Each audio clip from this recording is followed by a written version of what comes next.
So we're doing the test review for Chapter 2, Part 2, and we're going to do questions 9 to 13.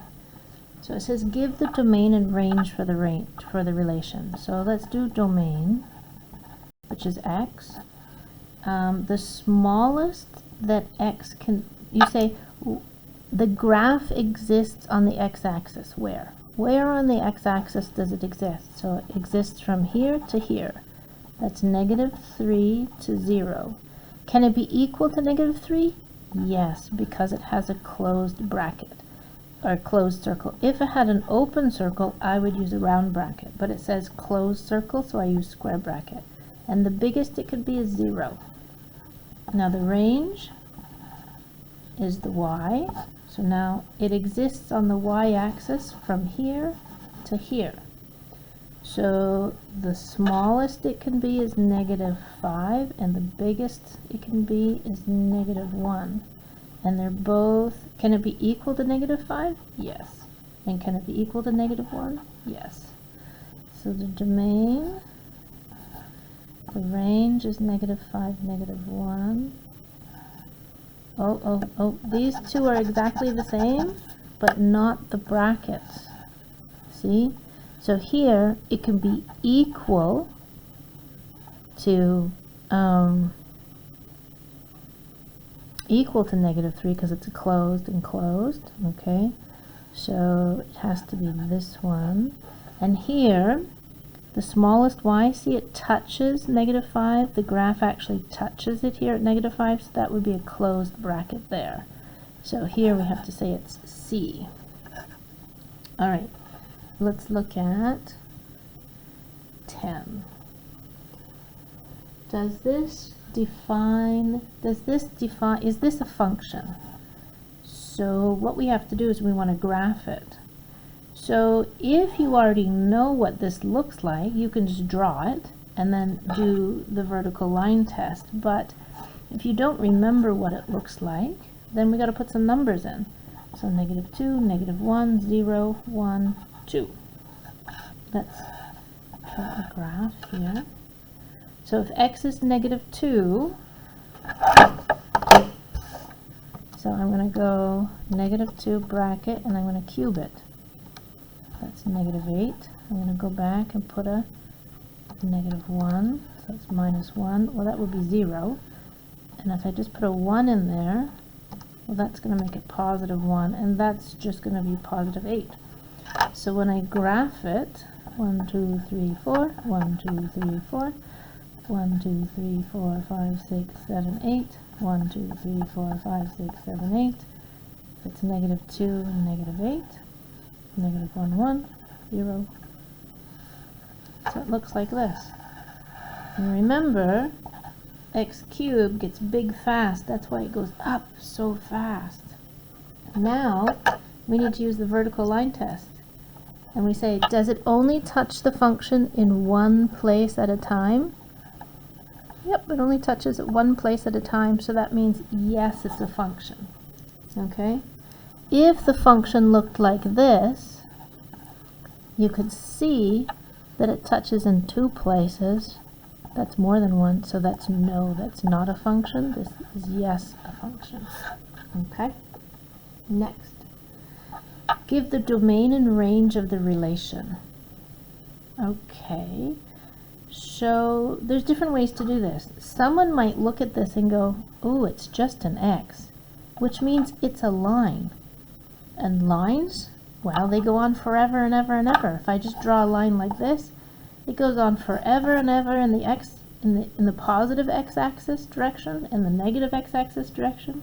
It goes on forever and ever up in the positive y direction, and it keeps going down forever and ever and in the negative y direction. So you can say it's equal to this. Now other people might go, I need to see it to know what it is. Okay, they might forget that this is a line.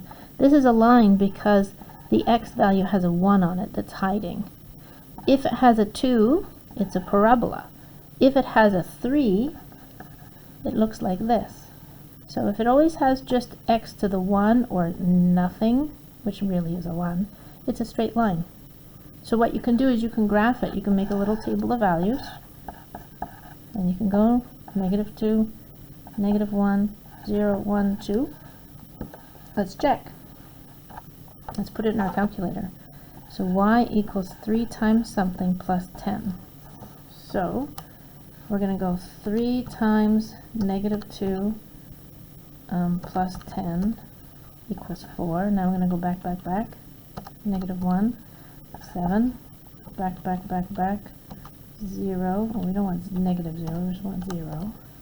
10. Now we change it to 1. And let's put a 2, so it's 16. Okay, so now I'm going to graph it. So if it's -2, 1, 2, 3, 4, it goes up. Let's do it by, if it's there, -2, 2. So it's -2 and 4.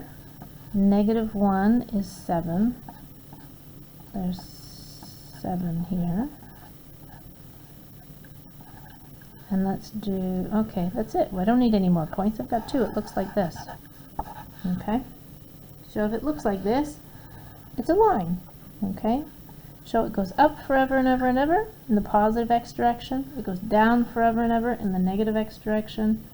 So it's going to use all the positive y values. It's going to use all the negative y values. So the domain and range is this. Okay? So let's look. It says find f of 2. So all that means is put the 2 in for all the x's. We're going to substitute a 2 in. So f of 2 is equal to, wherever there's an x, we're just going to put a bracket. So I'm going to put my 2 here. And then I'm just going to use my calculator. 5 bracket 2 bracket squared. That's equal to 16. Oop, there it is. Now, instead of just a number, they want us to put this weird thing in. That's okay. So I'm going to go g of x equals 4x minus 4. Now, instead of x, I'm going to put a minus 1. So I'm going to put a bracket, and I'm going to put an a minus 1 here. So g of a minus 1 is equal to, so for this, because there's 2 things inside the bracket, I'm going to distribute the 4 across.